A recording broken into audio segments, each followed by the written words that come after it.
2nd of December, 2023 at 7:49 p.m. in Berlin, Germany. Welcome everyone to our cosmic journey, casting our chart in the startup universe. Designer Jake here with software engineer Trey on hand. Hello, Trey. Hello, Jake. So this cycle might feel a little bit more cynical than previous cycles. I feel like we were writing the agenda for this podcast and everything got a little bit aggressive. And I think that's a combination of a couple things. Number one, you've had to redo things a couple times, which we're going to talk about today. And number two, I feel like I'm stuck in just design discovery because we're kind of plotting out 2,700 years or so of astrology. And on top of that, for the most part, we're still getting over illnesses. I don't know. Are you feeling cynical today? All of a sudden now I'm feeling happy now that I started talking. How are you feeling? You unbottled those feelings. Yeah, exactly. I feel good too. Like I'm jet lagged, and still sort of recovering from being sick as well. Because after we talked in our last cycle video, because you were sick then and I was mostly fine. And then that trend continued for several days until then all of a sudden you were fine and then I was super sick. Yeah, feel free to take a look over in episode 10 in the corner here for me being very unprofessional laying on a couch and doing this podcast.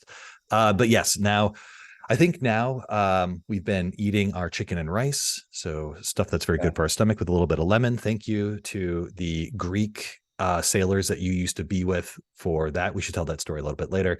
Yeah, and we've been taking our probiotic gummies because we're of an age, and I feel like we're we're on the mend. I would say I wouldn't say we're feeling better. I think we're on the mend. yeah. I think I'm like ready now I just got up from like a ridiculous like 4-hour nap. I don't even think you can call it a nap at this point. It's like my sleep cycle like shifted to account for coming back to this time zone, but only half. Like the other half is stuck in the last time zone.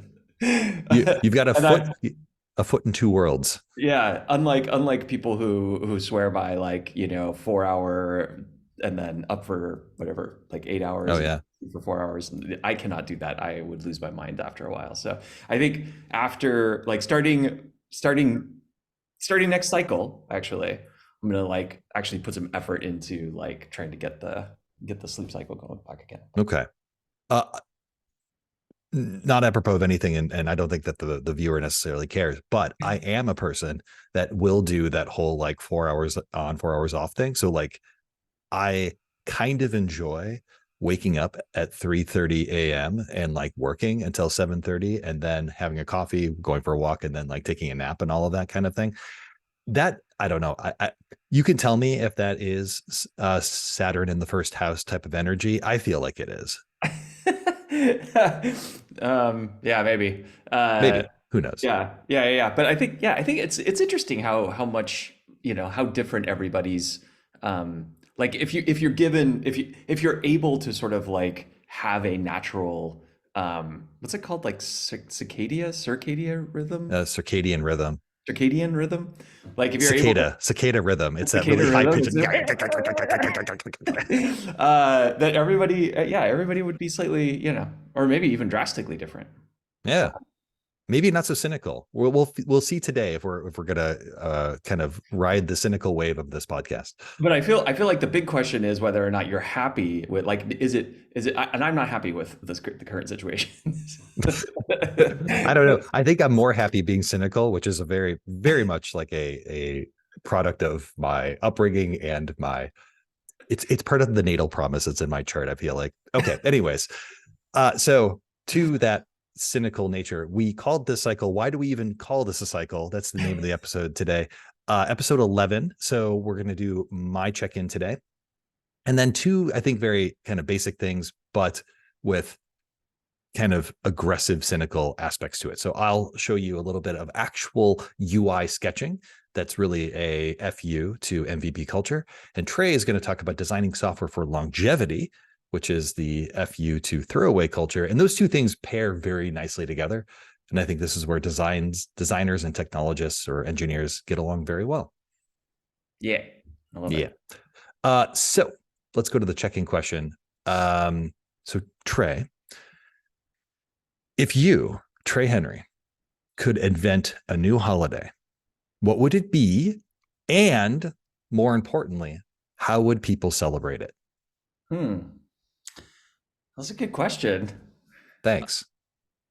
I Um, have to tell you, I did not come up with this question. ChatGPT did, but that's yeah, okay. yeah, That happens. Technology, it's worth putting a hole in the ozone for these types of questions because this is really what the viewer is here for.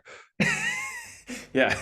Uh, I try to whenever I use ChatGPT, I try not to think about the ridiculous amount of resources it requires to ask like sometimes the stupidest questions. Oh, it's fine. And Uh, also, maybe I'm also generating images of myself as it's best if we don't talk about our ChatGPT usage patterns. usage. Yeah, It's fine. it's the new like internet history. Um, OpenAI can make a whole lot more money if what they did was blackmail me about like my usage history of ChatGPT. They could be like, you know what? I know you're paying 20 euros a month, but like you're going to have to pay 50 euros a month, or I'm going to release this to the world to let them know who you actually are, what a monster of a person you are. Hey, OpenAI, if you're listening to this podcast, and I know you're a huge fan of this podcast, like, subscribe, and let us know how you're going to blackmail us in the future for money. All right, sorry, go ahead. Back to invent a new holiday. What would it be, and how would people celebrate it?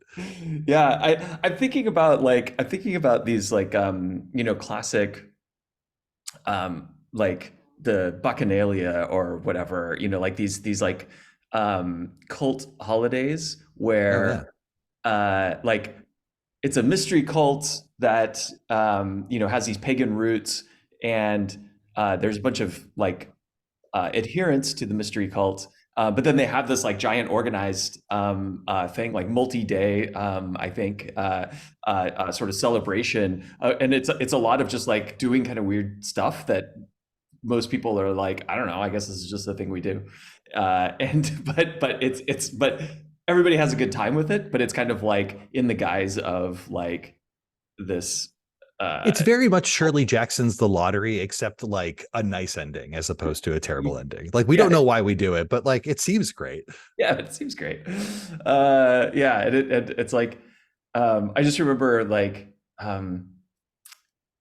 as a kid, growing up in Reno, Nevada, we learned a bunch of stuff about like like the Silver Rush days and like how like the Donner Party and like all these things that like that are like I remember even thinking when I was a kid that it's like, wow, this is really intense material Yeah, you for like horror movies, and you're just like, ooh, this seems gruesome. yeah, probably because of this, right?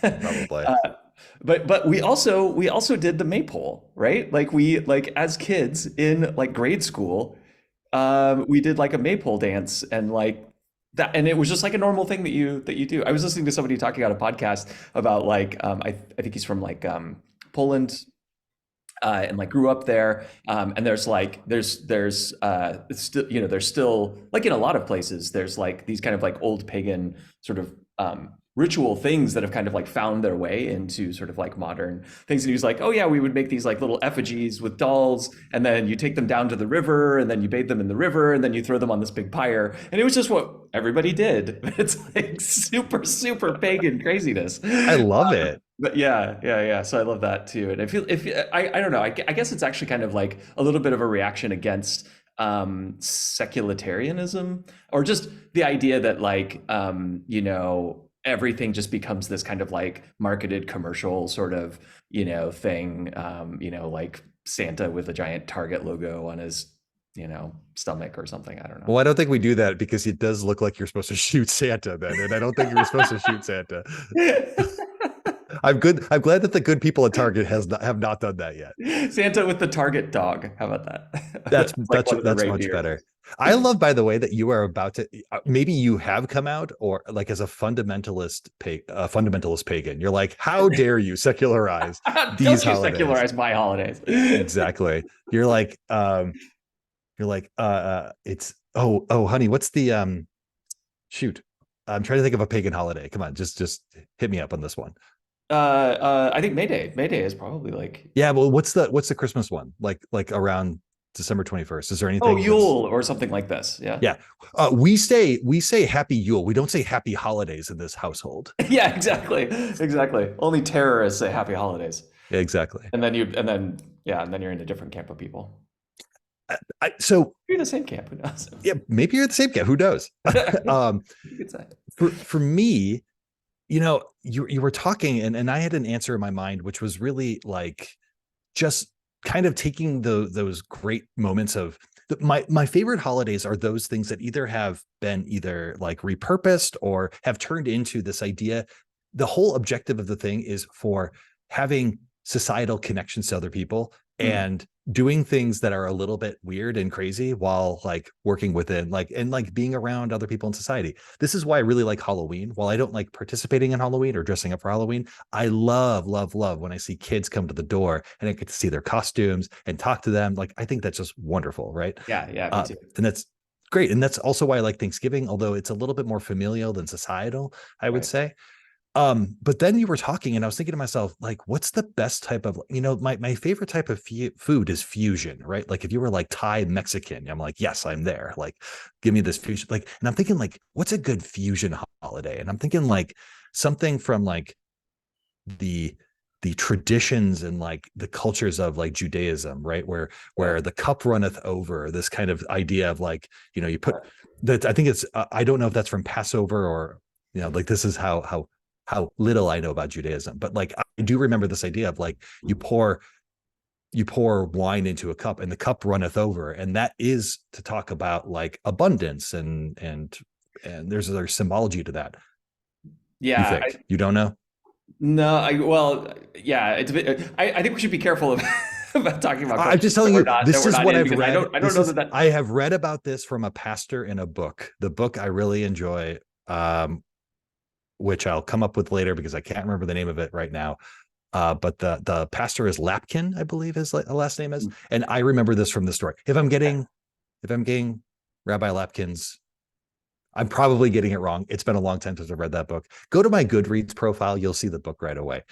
Uh, Anyways, I like this idea of like the symbology and like the kind of very, very old symbology of like the cup runneth over and what that means and kind of like what I took to be is around like abundance and the kind of the spirit of abundance, but then kind of doing something that's very modern as a twist of like, and we're all just having a barbecue. So that's really what it would be. It would be something that was kind of that fusion of like something really, really old and really like traditional that's kind of storied in that, and something that was like just easygoing societal. I was also complaining to Trey a little bit that like we have holidays like in other societies. So there's midsummer that exists in, I believe, Finland, and other cultures that is really around like what Trey was talking about, dancing around a maypole and eating cakes and drinking tea and just having a lovely time.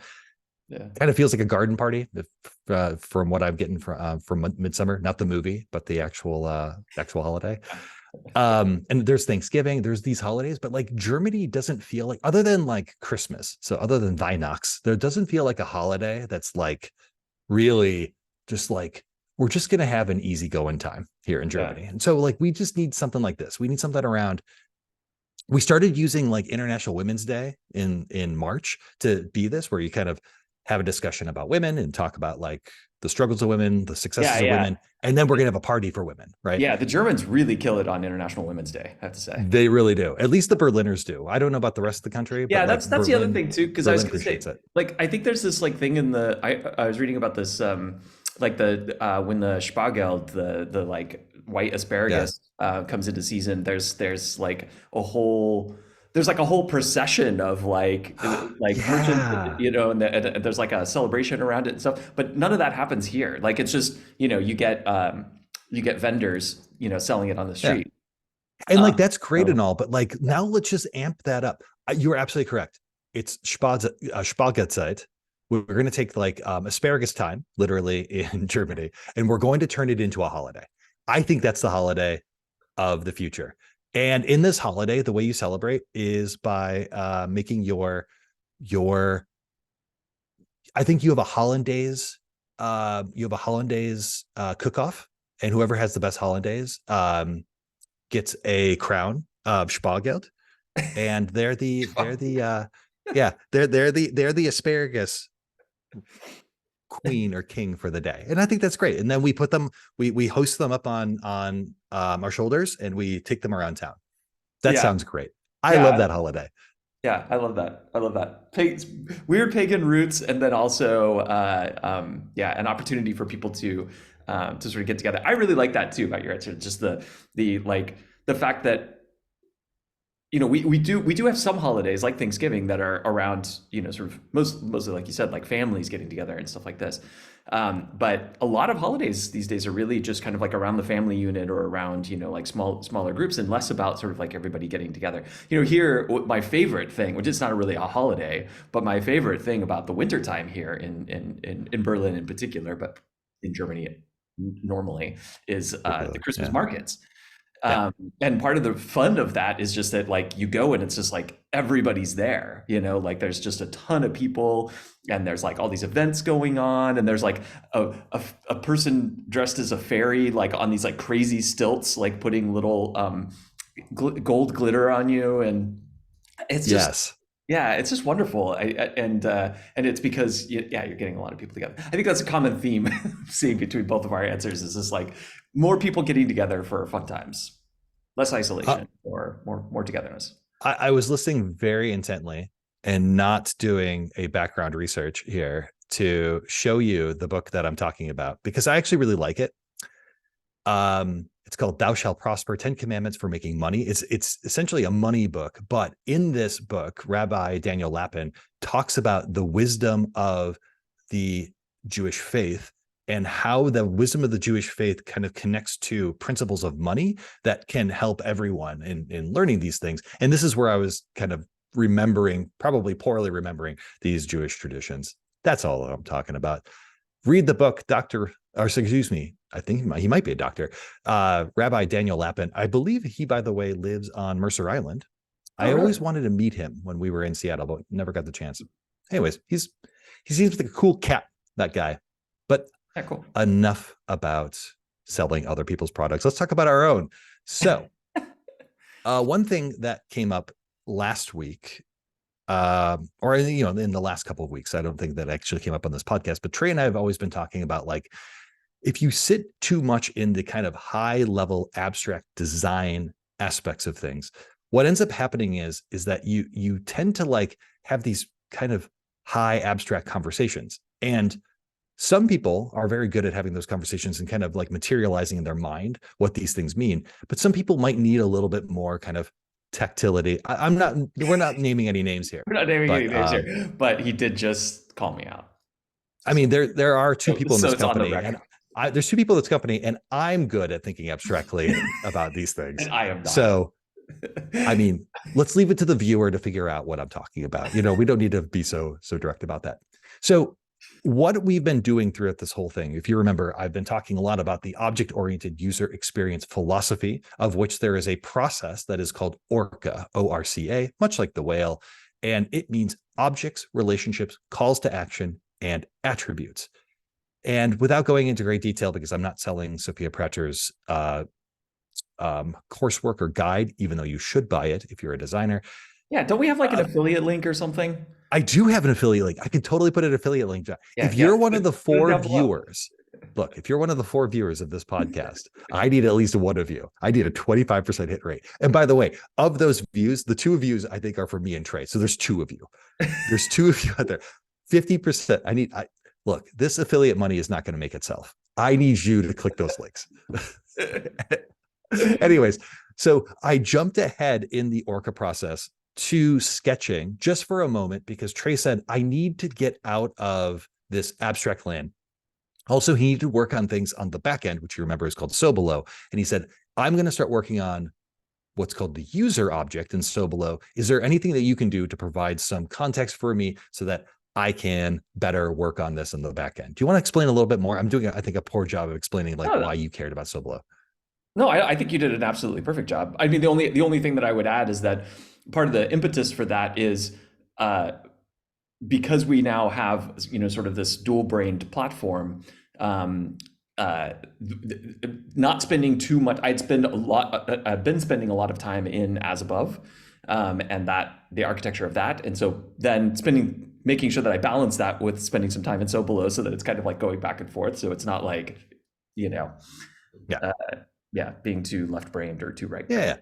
brained. And what we're trying to resist in all of this is what I'm calling MVP culture, because there's this idea. Well, do I go to the idea first? Yeah, there's this idea here in software that's actually very toxic. And it's the idea of the MVP, or what's called the minimum viable product. And if you are an engineer, what that means is you're supposed to do as little code or as kind of focused code as possible in order to manifest something for in code that customers can use and that we can get feedback on. And for a designer, what that means is you're supposed to design the flows, so from screen to screen to screen, of just the minimum viable product, like the minimum, the least that we can do from a design perspective as well, to manifest something to get feedback. Now, the good things about this culture is that it encourages cutting.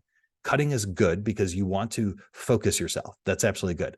The problem is in MVP culture is that from a design perspective, it requires you to not think about the system by which you're working in. And what you end up doing is you start creating things that don't connect to other things, and they start being kind of disjointed experiences. And you might feel this from actually almost every website on the planet Earth, because everyone does this, where like you'll see this thing and you'll be like, this doesn't make any sense. It uses different words, it uses different terminology, it feels different. Like if you've ever gone to Amazon, and I feel like in Amazon, there's many of these things, even in the shopping experience, but like if you ever want to go manage your Kindle content, like Yeah. what the heck? Insane. It's like going off of a fucking information cliff. Yeah, it is. Like, It is just like, what land am I in? and what people say is they're like, oh, well, that's, we have the e-commerce team and then we have the Kindle team over here. And they're like implying that the Kindle team is not nearly as good. I don't think that's true. What I think is happening here is that they said, look, we just need to get stuff out. We need to get stuff out as fast as possible. As fast as possible is great. But like when we say as possible, we should do as fast as we can while still kind of building something sane that all kind of works together. So the way that this has been manifested abstractly has been this thing, which is called the object map. And I've never walked through this thing, and will never walk through this thing with you, dear viewer, because it is crazy. This thing is the connection of all the objects in the system with all of the core content and metadata and the connection to other objects in the system. This is not done, by the way. This is still not done. Yeah, this is definitely not exhaustive. This is definitely not exhaustive, right? And so this is where Trey and I have been sitting to like have conversations about things. And Trey's just like, look, I just want to like build something, and thinking about these things from a back end. What can we like cut off, chop off in this thing that we can do? We talked about this, like the user object over here on the left-hand side is the most important thing. But like the user object, as you can see, has got a bunch of anything blue is connection to other objects. So there's a bunch of other objects in here. And so, okay, of these other objects, what can we kind of back into? So we're like, oh, well, let's back into what's called the native, which is, you know what? I always go off the pictures. This is a very visual, and like it was scrolled up. So here's the native, and there's all this stuff here, but then you have to go into what's called life event. Anyways, so I'm going to show you the end part of the process, at least. And this is the way in which we manifest MVPs, or the minimum viable product, but we do it in a way that is actually like understandable for a user. So the way that we do that is through building these things by cards and detail lists, detail pages, and lists. So without going into great detail around these things, you can imagine that in a detail page for what's called the native, imagine that you do a search and you're looking for Celine Dion's birth chart, because we know her birth date, we know her location where she was born. So we know the time. So we know her birth date, birth time, and location.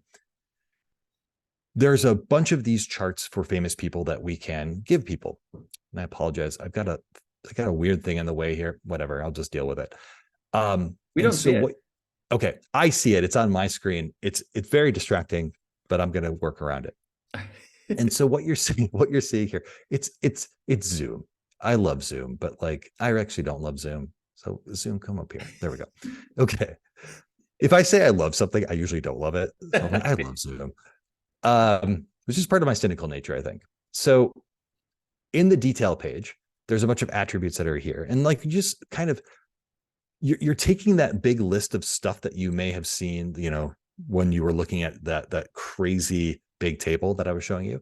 And what you're doing is manifesting it into a sketch. So if you're looking up Celine Dion and you're like Celine Dion birth chart, and you tend to find, you just happen to find a link for Cosmic Plumbing, which is our startup, that is like Celine Dion's birth chart. When you click on it, you would see something that looks a little bit better.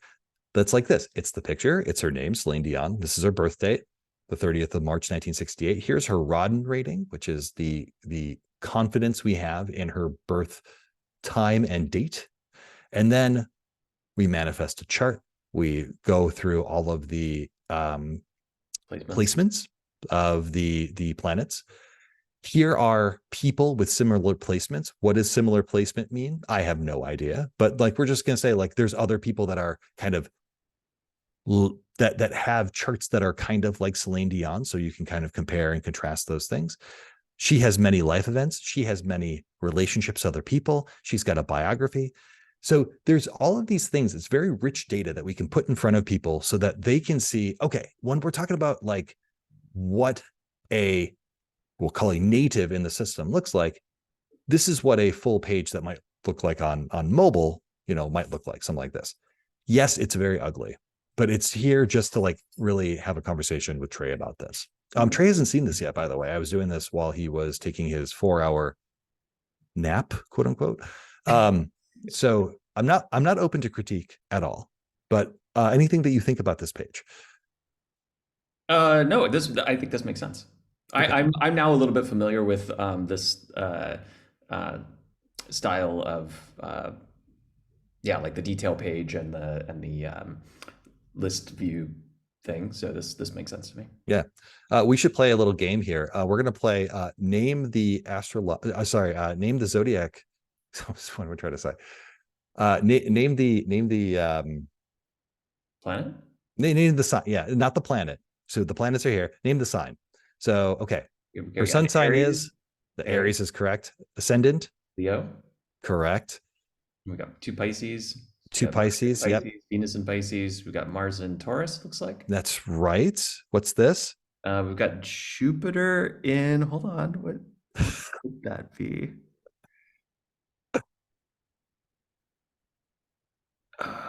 Here, let me zoom in. It'll help. I was gonna say Libra, but I think no. That's Leo there's a weird again. That's Leo. It's like upside down though. No, it's not. It's like this. It's like Leo. Oh, I see. It's just the circle of the. It's just really bad. I got it. And it's in retrograde. And it's retrograde. Yeah. Yes. Okay. You already have Aries over here. Then we got Virgo. We got looks like Uranus in Virgo, and Neptune in Scorpio, and correct. Pluto in Capricorn. No, that's Virgo again. It's an M with the thing over there.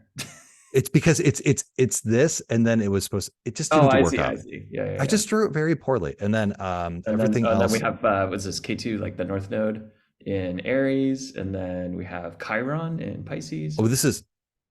Yeah, sorry, you're correct.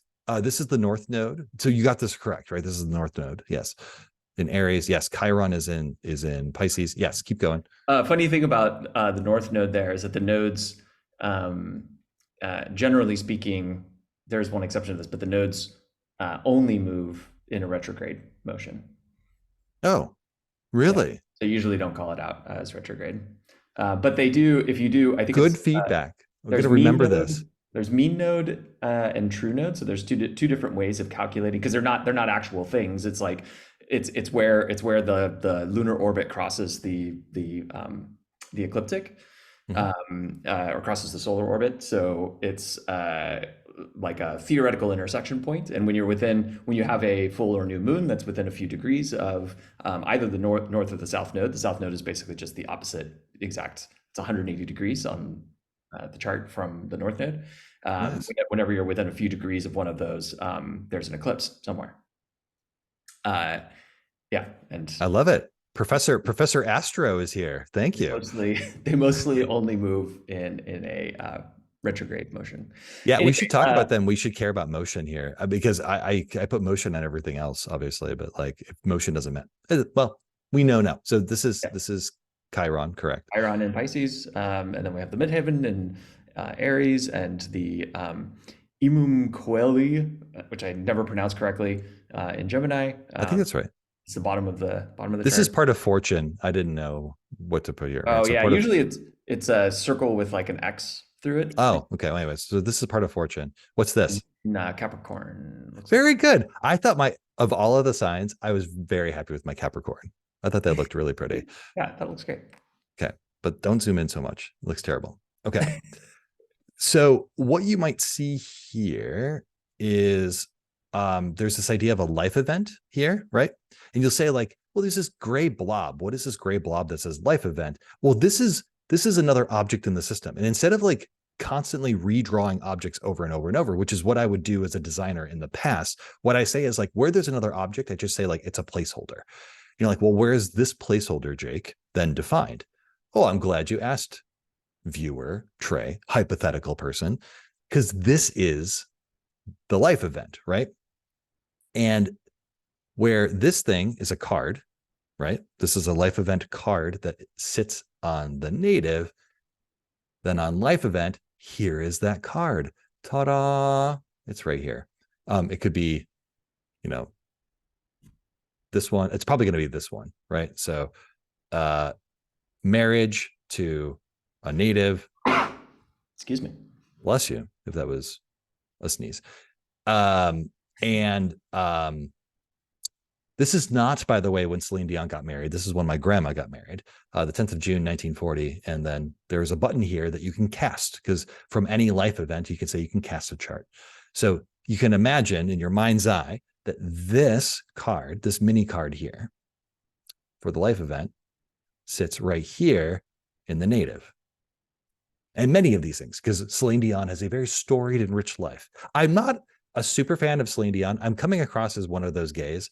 I am not one of those gays. I am, I find her fascinating as a human being, which I guess is a very gay thing to say.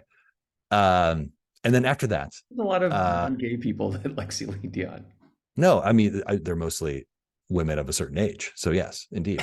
I mean, she is the best-selling Canadian songwriter of all time, if I remember correctly. So she deserves a little bit of, hey, Celine, if you're watching this podcast, give us a like and subscribe. We really appreciate you being here. And then finally, then it's talking about how if you have a list of these natives, like, for example, you might care about everyone who's got Aries as a sun sign and Leo in, their moon in Leo. How would you show a list of or like, not how would you show a list, but rather like, how might you sort that list? How might you filter that list? And, kind of view what those things are. This kind of list thing that's happening down here in this table row card. Anyways, sketching. So we got to the sketching part. Trey, now that we've talked a little bit about like moving away from the kind of abstractness into something a little bit more tangible, how are you feeling about like this very sketchy process? Yeah, I think it's getting us in the right direction because we're thinking about these things. We've thought through, well, not as we said, not exhaustively, but we've thought through sort of. We thought through them in an MVP level, but an MVP level where these things are all connected together. So yeah, exactly. Like we've thought through how these individual sort of things within the system that can be understood as sort of top level things, how they are consistently applied throughout the system, so that anytime you encounter, like if you're looking at your birth chart, which is a life event for you, the native, it's the exact same sort of look and feel and experience of going through like, oh, I'm doing some research and I'm looking through everybody's, I'm looking through a bunch of research charts to see that, to see, and it's, it looks exactly the same. They're presented the same way. They are, so that it's the whole thing it doesn't feel like it's like, oh, now I'm in the research part of Cosmic, Right. versus like, in my natal chart version of things. It's like all of these things are stitched together in a way that it feels like a holistic experience. So next time, speaking of Amazon, who, by the way, is a world-class company that designs amazing experiences, obviously, because they print money.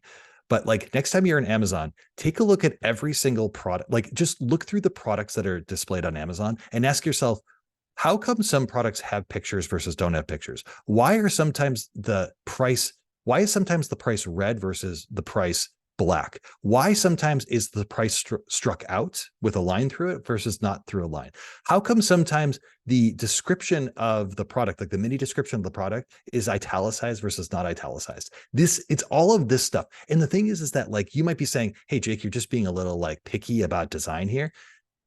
It is human psychology to look at two things that are of a same shape and to make identifications that those two things are the same. And when those two things don't have the same shape, your brain gets confused about these moments in time.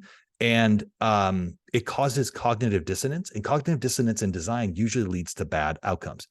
One great example in physical life of cognitive dissonance where two things of the same shape have different contents in them, for example, is the idea of toothpaste versus foot cream. When they are in the same bottle, you might accidentally brush your teeth. In Amelie, where she I think that's a pretty standard pat. Yeah, kind of. Yeah. She like swaps the bully's toothpaste foot cream. Yeah. They look like identical in Europe. We have foot cream that looks very much like our toothpaste as well, and we keep them very far away from each other in the bathroom. Separate baskets. In separate baskets, very far away. And when I pick up the toothpaste bottle, I look at it to be like, this is toothpaste. This is not foot cream. It's a real problem. So you want different things to look different. And you want the same things to look the same, because when similar things look different, you think they are different. And when different things look the same, you think they're the same. That's really the design principle that we're talking about here. Yeah, that makes sense. Yeah. Good on us. Okay, hopefully the viewer got something out of that. If not, that's okay. The two of you, just sign up for OOUX.com. I need that good affiliate money. Do you want to talk a little bit about designing software for longevity? Yeah. Parenthetical, FU throwaway culture, close parenthetical. Yeah, I think this dovetails, like you were saying at the beginning of the podcast too, like this dovetails very closely, I think, with the idea of designing sort of holistically, and then sort of like narrowing down to like, okay, what are the things you're actually going to execute on, but thinking systematically through the entire thing so that we are not boxing ourselves into a corner, and because in a way this is designing for longevity, right? Like you're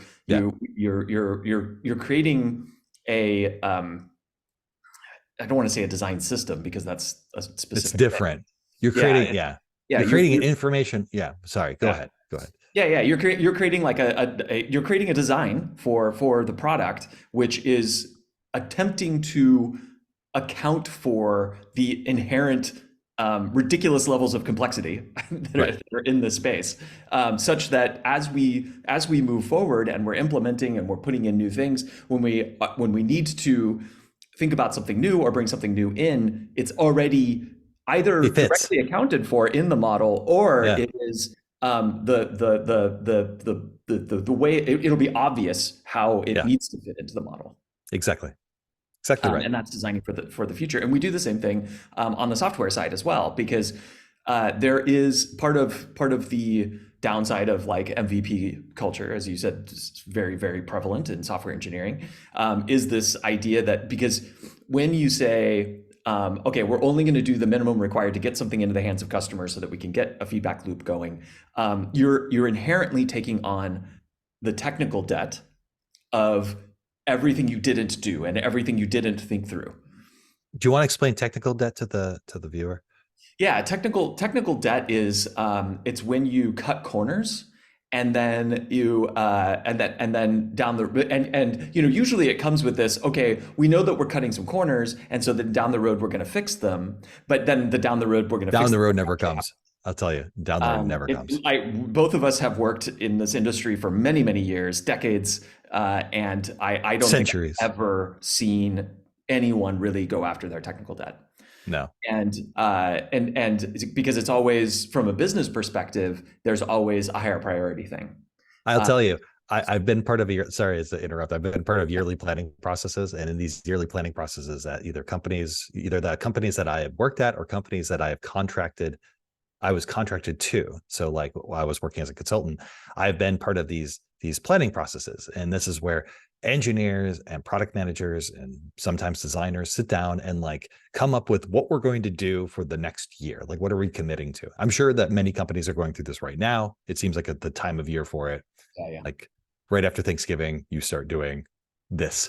After you do this, and then you do reviews. It's like a wham bam. Like, it's the worst way to end a year. But anyways, other than when you're doing this yearly planning, I have seen on the roadmap essentially engineers screaming for help because they'll say, I need to fix technical debt. And they'll, like, the way in which they have to write their paragraph has to be so, I don't know, like explosive or over the top about like the problems that are happening with our product. Because what ends up happening, the reason why you don't care, why you want to get rid of technical debt or manage technical debt, is because after a while, much like real debt, you're paying money not to principal, but you're paying it to interest. And the more debt you accrue, the more interest you accrue. And therefore, the more money you have to pay in. It's that horrible cycle of debt and just getting into a hole with interest. And you're always paying the interest and not paying the principal. And so these engineers are just like screaming for help in this yearly planning, saying like, I need to fix technical debt, need to fix technical debt. And every single time it's deprioritized because the business is like, well, we're not going to make money from technical debt. Actually, you do. You get it through efficiency, but the industry hasn't caught up to that yet. Yeah, it's funny because like I think everybody that actually builds, like everybody that as we've talked about in the past, has a craft. You know, like everybody that actually like does engineering, does design, you know, like works on the product, not senior leaders and thought leaders and you know these folks who don't actually do the things, but who have like very good ideas about how they should be done. Like all of the people that are actually doing the thing have an intrinsic understanding of this. Like this is like, if you're a software engineer, like you live this every single day. It's like, yes, I have to fight with my company every single day to make the right decision and to put like enough time into something so that we have a reasonable level of confidence. And your analogy of like accruing interest over time is like that's perfect because that's exactly what happens. Or like as these decisions compound each other as you get further along, it gets harder and harder to address that technical debt, particularly when that technical debt is related to very fundamental parts of the application that you might not have even really realized at the point that you were trying to get something, you know, to market. Or get something to market quickly. Seemingly innocent decisions that you make at the beginning of your company can bite you in the butt much later on. So really, and I don't want to, we're just to, you know, the way that Trey and I talked about this was to say like the decisions we need to make today, there's a lot of things that we can undo because there's a lot of like, it's digital, right? Anything is really possible in digital. However, once you have a product going and you've got like customers using that product, after a while, some decisions are incredibly hard or nearly impossible to actually unwind unless you make some huge fundamental changes that no business would ever make. And so what Trey is trying to do is make a decision about, he's going to talk about a very specific thing here, but make a decision that is going to benefit him and his, you know, his future engineers that are going to be working at the company 10 years from now. Because if you make this decision wrong today, sorry to interrupt, if you make the decision wrong today, you might cause a very big headache for a future Trey. Yeah, and anybody who comes to work on this code base, Yeah. and like not just 10 years from now, right? Like we're designing for forever. Like as long as you can, technology moves very very quickly. But if you look at the ways in which the model that or sort of, let's say, the culture actually that companies can have to produce products which are meant to exist for a very long time. They kind of all sort of fit the same model, which is that you spend enough time sort of doing the best that you can to sort of think through these initial problems as deeply as you reasonably can. Obviously, there's trade-offs on all sides. You don't want to just take forever to think through everything and then never actually make something. But you then you would then bring something to market which is resilient and is designed to last for a really long time. And this was actually something that I didn't do well with Urania, because with Urania, I was just trying to get something, sort of done and usable for myself, and I didn't actually really think a ton of people were going to use it anyway. It turned out that wasn't a good assumption. But I made a lot of quick decisions around the architecture and things like that, which then later on ended up becoming very burdensome to be able to just like quickly go in and add a small feature or do a bug fix and things like that. And so this is what when we're talking about this is like we want Cosmic to be around for decades. Right. And in order to do that, you really have to lay this foundation well. And one of the ways that this has manifested over this cycle in particular, but also a little bit from the last cycle, we've been talking a lot about this, sort of what we do on the front end, what we do on the back end, and as above and in so below, and how these things are sort of really tightly stitched together these days. And I talk about this in terms of the burgeoning complexity of modern app development, because it used to be, if you were building a web app, the model was relatively straightforward. You would, you render something, and then somebody makes a request and it goes to the server, and then you render everything on the server, and then you give it back, and then the browser like renders it, and the whole thing was pretty easy to understand. These days, it's like there's a lot of stuff that's happening just purely within the browser that the person is using the application from. And this is definitely true in Cosmic now as well, because we're doing all of the astrological calculation directly in the browser. And then we have this live connection to the backend. And so it's not so clear that there's like where every single thing should live. It's like, oh, well, this is obviously like something that goes in the front end. This is obviously something that goes in the back end. A good example of this is the Cosmic console and hotkeys, which we've talked a lot about. Right. And this is one of those things that is like very fundamental to the application that we want to get really right. So from the perspective of building something for longevity and that anybody can come in and like work on, and whether that's me, in the future, or some other person or other people, we want to have the ability to easily declaratively say, like, this is a piece of functionality in the application. This is like a hotkey that's associated with it. Maybe this is how it shows up in the console, and to do that in a way so that it's you're not having to write a bunch of bespoke code in order to extend this functionality, right? So it's like, oh, you're working on a new feature, and then you want to just be able to go in and say, okay, here's a new hotkey, here's a new thing that needs to be like represented in the console, for example.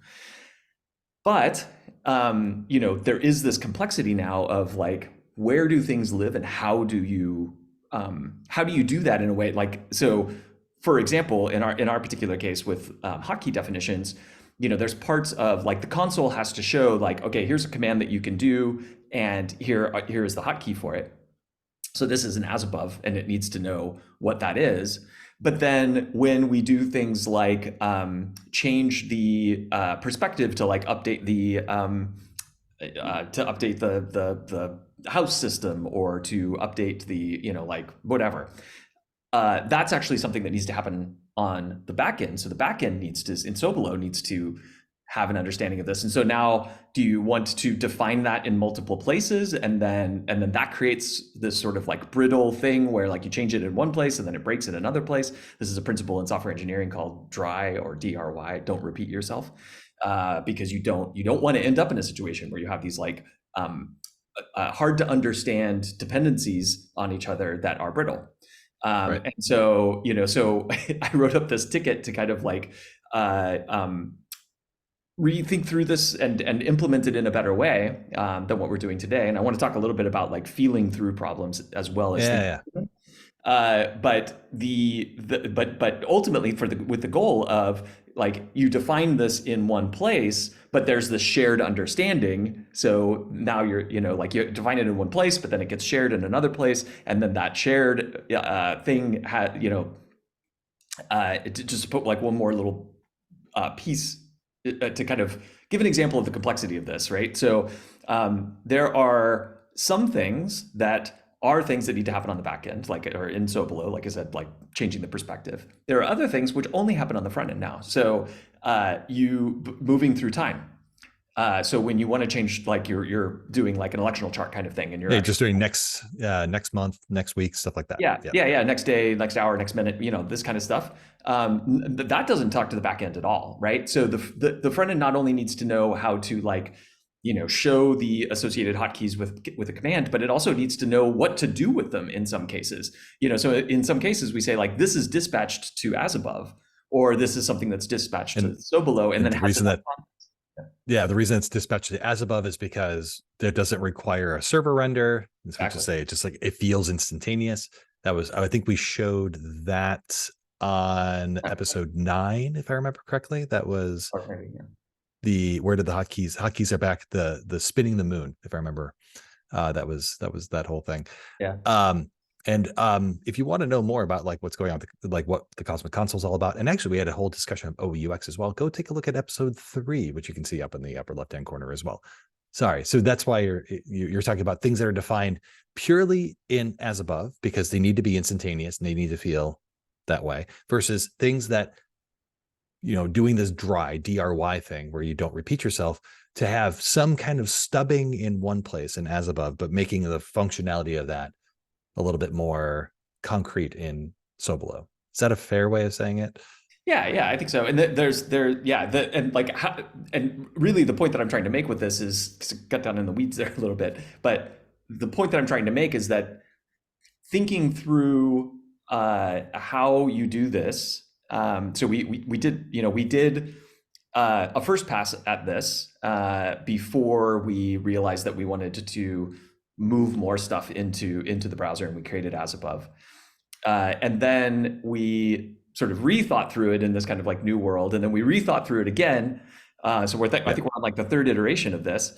But the important thing is that you do have to think through it, because you have to have some sort of sense of like, okay, this is what I'm going to do. This is how I'm going to like approach this problem. But until you actually write some code and get a sense for, okay, this is actually what it's going to feel like, and feel like from a coding perspective, like from an implementation perspective, you're not really going to have a good sense for it. And I think this goes back to ideas about experimentation culture as well, because you need to be able to throw things at it and get deep enough into the problem and into the implementation of the problem, or into the proposed implementation of the problem, so you can get a sense for where the rough edges are. There's no way to do that. At least I've never seen a process. You can't feel it until you feel it. You can't feel it. It's part of the human experience. Yes. So there are some engineers that are like really, really good at predicting where rough edges are going to be in particular domains, but not in all domains.